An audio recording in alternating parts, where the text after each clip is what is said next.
자, 이제 모르는 게 있다면 요거 이제 질문하는 습관에 대한 이야기예요. 가끔 이러신 분도 있어요. 나 이거 하다 이거 막혔네? 물어봐야지. 나쁜 습관입니다. 굉장히 사실 나쁜 습관이에요. 요거 저희도 이제 기분 안 나쁘게 이게 나쁜 습관이라는 거 알려드리기 위해 굉장히 노력을 많이 해요. 토론방에서도. 근데 거기서 말하는 것보다 여기서 그냥 한 번에 제가 나쁜 습관입니다 하는 게 일단은 좋아요. 왜냐하면은 제가 질문하신 분한테 직접 얘기하는 게 아니잖아요. 그냥 강의 보시고 계신 분한테 이런 거 나쁜 습관이다 말하는 거잖아요. 궁금한 게 있다면 슬랙방에 질문하는 건 좋아요. 질문하고 답변은 굉장히 좋은 거예요. 단 굉장히 당연한 질문을 하고 있다. 내가 쉽게 검색하면 나오는 질문을 하고 있다. 누군가가 이미 질문에서 답변한 거, 슬랙에 답변이 나온 걸 질문하고 있다.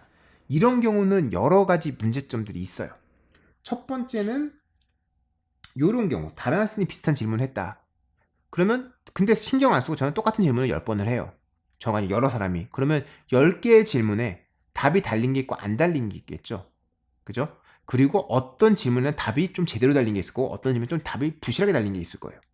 그런 경우에 다른 이제 학생에서 다시 검색을 해요. 근데 10개의 질문이 있고 10개 중에 뭐가 제대로 된 답인지 모르겠어. 그러면 내가 원하는 검색에 대한 결과가 안 나온다는 거잖아요. 제가 웹 검색을 하면은 제일 위에 딱 정답이 나왔으면 좋겠죠. 토론도 마찬가지예요. 어떤 주제가 이미 진행 중이라면은 그 안에 모든 옳고 그름이 끝나고 정답이 나와 있는 게 좋은 거예요. 그래야 나중에 누가 볼 때도 편하고 딱 한 군데에 정말 필요한 지식이 다 있는 그런 경우를 찾을 수가 있는 거죠. 그럼 두 번째는 질문하기 전에 먼저 찾아볼 것. 검색한에 나오는 답이야. 그걸 슬랙방에 질문을 하고 있어요. 그럼 무슨 의미일까요? 아, 저는 검색하기 싫으니까 남들이 저 대신 검색해 주세요. 이거는 지능의 공유도 아니고 지식의 공유죠. 지능을 왜 공유해? 지식의 공유가 아니에요. 내가 모르는 거, 남이 좀 더 논리적으로 확실하게 뭐 이론적으로 잘 알고 있는 거, 그걸 아는 게 아니라요. 내가 하기 귀찮은 거를 남한테 해달라는 거예요. 자, 그런 경우에 과연 얼마나 마음이 좋을까요?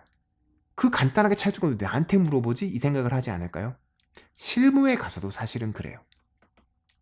자, 강사와 조교는 그래서 웹에서 찾을 수 있는 질문에 대해서는 뭐 답변을 안 해요. 뭐 그냥 아예 무시한다는 게 아니라 이건 찾아보세요라거나 아니면 정말 이 검색하는 법을 모를 수도 있겠다는 생각이 들면 어떤 키워드로 찾아보세요라고 말을 해요. 그래서 구글링 실력도 개발자 가져야 할 필수 덕목이라는 게 결과적으로는 내가 누군가한테 질문하면은 그거에 대한 이제 여러 가지 문제가 있다는 거죠. 그리고 내 개인적인 문제도 뭐냐면요. 회사 같은 데서 누군가한테 질문을 해야 돼요.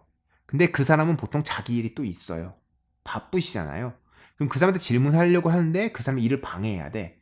그럼 그게 쉽지 않을 때가 있어요. 그럼 나는 질문을 웹 검색해서 3분이면 얻을 답을 어떤 사람한테 1시간, 2시간, 3시간 아니면 하루 이틀 걸려서 받아내는 경우들도 있어요. 그럴 경우에 내 입장에서는 저 사람이 답을 안 해줬다라고 우길 수는 있겠죠, 사실. 그러나 어쨌든 간에 회사에서 고가 평가하시는 분들 볼 때는 얘는 일을 늦게 하는구나 라고 판단할 수밖에 없는 것도 있어요. 여러 가지를 보시면 결과적으로 내가 찾을 수 있는 건 찾는 게 맞고 그게 더 빠르기도 해요. 그리고 또 하나는 조교님들, 뭐 강사는 저겠죠. 그리고 저희 직원들 슬랙방을 주로 모니터링 하기는 해요. 근데 기본적으로 저희는 토론 진행되는 걸 좀 봐요. 학생들끼리 서로 답을 찾아갈 수 있느냐? 왜? 그렇지 않으면 결과적으로 나는 누군가가 정답을 가지고 있고 그 사람이 나한테 정답을 주는 약간 주입식 교육의 폐해라고 하죠. 그거를 바라고 있는 것도 있거든요. 근데 그게 아니라 정말 수준이 고만고만한 사람들끼리도 서로 토론을 통해서 올바른 답을 찾아갈 수 있는 거. 누구 한 명이 절대 권력을 가지고 이게 정답이야! 이게 아니라 논리적으로 다들 생각했을 때 어떤 합치를 할 수 있는 것도 굉장히 중요한 거고 논리적인 사고방식이 중요해요. 그래서 그거를 저희는 도모하기 때문에 일단 대화가 진행되는 걸 굉장히 오래 보고요. 그랬는데 갑자기 이상한 데로 간다. 그러면 가서 저희가 조금 힌트를 드리거나 아니면 정말 이상한 데로 간다. 아니면 이거는 토론으로 나올 답이 아니다. 그럼 저희가 답을 드리기도 해요. 그래서 저희는 뭐 기본적으로 그렇다라고 생각을 해주세요. 요런 것들 이런 가이드에 이렇게 열심히 적어 놓으려고 하고 있어요. 왜냐면 제가 아무리 비디오에서 말해봐야 글로 써놓은 것만 못해서 열심히 하고 있기 때문에 이렇게 하고요. 어쨌든 질문하실 때 상대방이 대답하기 쉬운 질문 아니면은 내가 이미 검색한 질문이 더 편하다. 이런 것들 다 여기 되어 있어요. 그래서 요거는 읽어보시면 좀 도움이 될 거예요. 그래서 읽어보시길 바라고요.